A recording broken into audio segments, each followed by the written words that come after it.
Welcome to the Institute for New Economic Thinking. We're here today with Lance Taylor of the New School. Lance, great to have you here with us. Thank you. I want to really start out with a basic question. Do economists understand the economy? No. That was a really quick answer. Well, you tipped me off. Tell me a little bit more. Why do you think that is? Well, there's this division between macro and micro. And people understand a little bit at both levels. They don't understand how they hang together. I mean, a lot of discussion I've had with people here has been about that. I mean, macro things sort of have to add up. We know that, and that actually comes from Keynes. But another thing that comes from Keynes is that it's completely unpredictable how people will behave in certain circumstances, e.g. the financial crisis, and which was completely unforeseen by all the best macroeconomists in the world. And so, yeah, we're missing things there. Official microeconomics is a bunch of just so stories about smart shopping and sort of putting nuts and bolts together in an efficient way, which is somewhat descriptive. But then it omits all kinds of interesting issues like economies of scale and production and all the interactions of individuals with each other, which are not mediated through the price system, but which still have economic impacts. And so a little bit is understood at both levels, but there's a lot that isn't. What about social institutions? You have noted, I believe, that the market is not the main thing that's driving the economy. Social institutions are very important. Do economists understand how those work? Well, yes and no. I mean, suppose you go back to Karl Marx and talk about the reserve army of the unemployed, and if for some reason the economy picks up, then some of those people will get hired, and labor markets will tighten according to the local rules, and probably wages will go up and profits will be squeezed. But all that is very institutionally mediated, and it's not fully, people can talk about the ways, the directions in which things are likely to go, but there's certainly no very coherent story that explains things very well. Many mainstream economists would say that the market is a self-correcting entity. How do you feel about that? Well, it obviously isn't.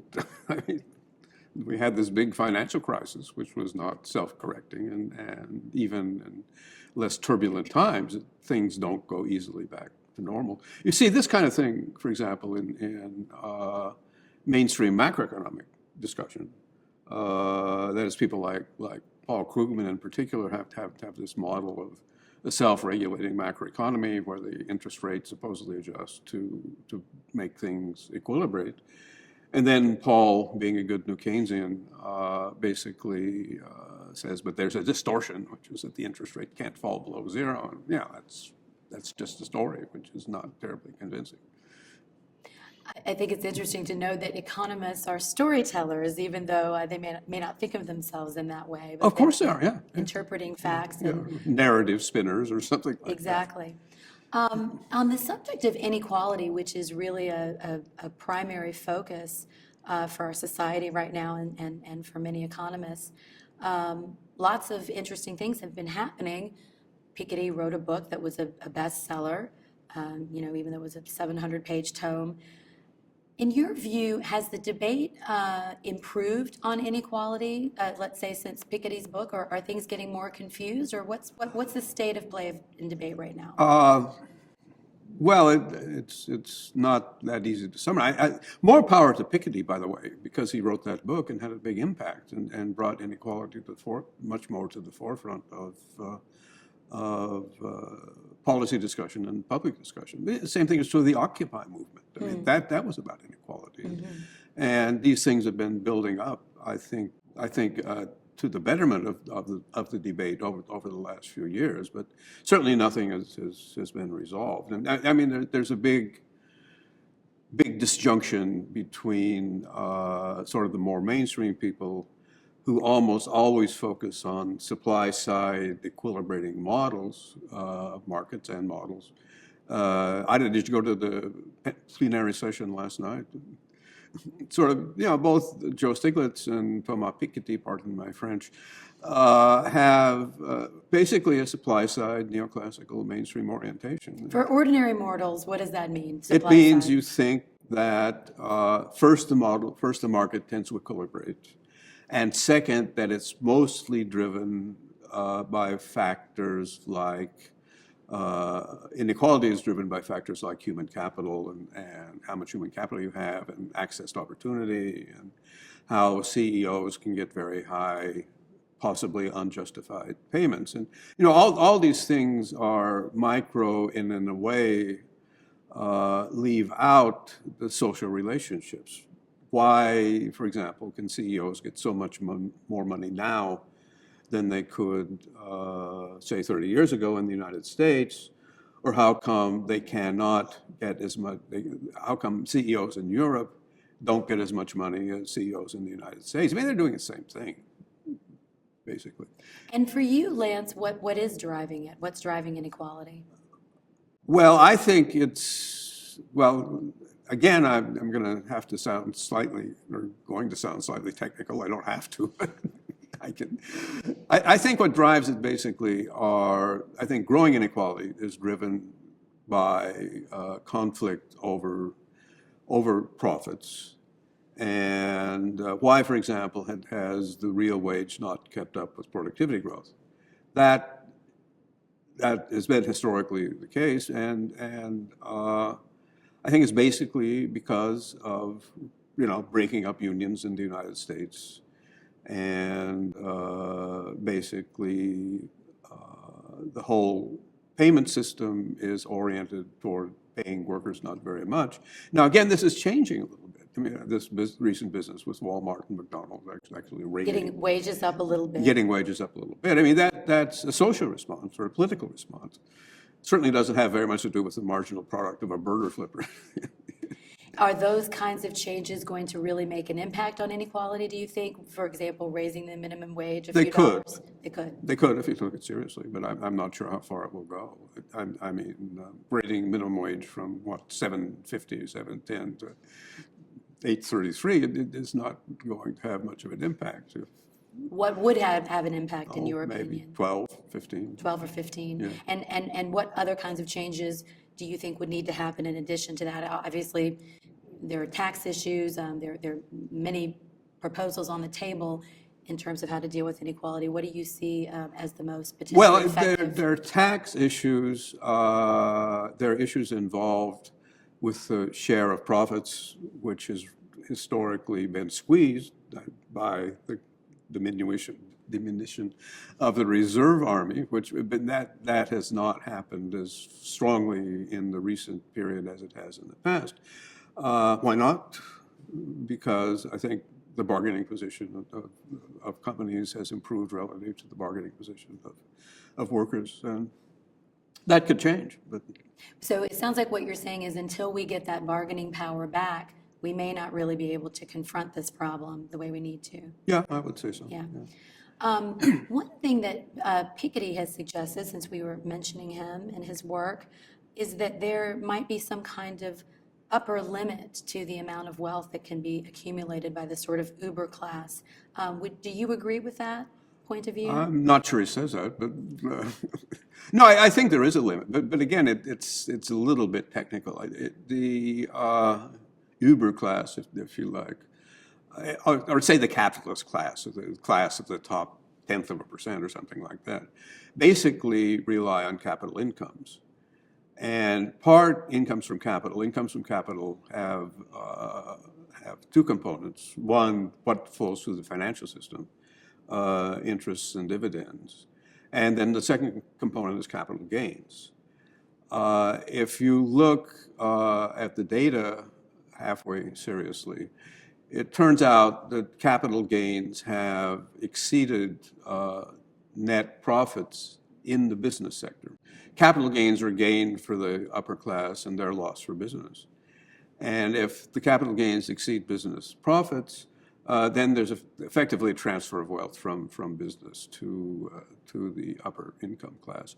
And that has been going on for the last 20 years, which is quite significant. And in fact, the share of the top 1% has gone up by something like 5, 6, 7 points in national income, which is a big change. And So you don't see any natural process that well, might... this is, it's a very complicated answer, I'm afraid. The natural process is that take middle class in particular, the main source of their income is wages. Right. If rich people don't rely very much on wages, which is sort of a half-truth because there are plenty of well-paid CEOs, but on the whole, rich people rely more on incomes from capital than income from wages. But income from wages is a very big income stream. And if the middle class saves from income and wages, that's going to protect their wealth position. And so that's the main factor that provides or imposes an upper limit on wealth, the share of wealth of the very rich. And it sounds like my understanding of your work that you really do seem to be concerned that the proposals on the table and sort of the normal spectrum of political debate fall short of what we need to do to confront inequality. And I wanted to ask, since the last time we spoke, if you've seen anything that looks promising. When was the last time? A month ago? A couple of months ago, yeah.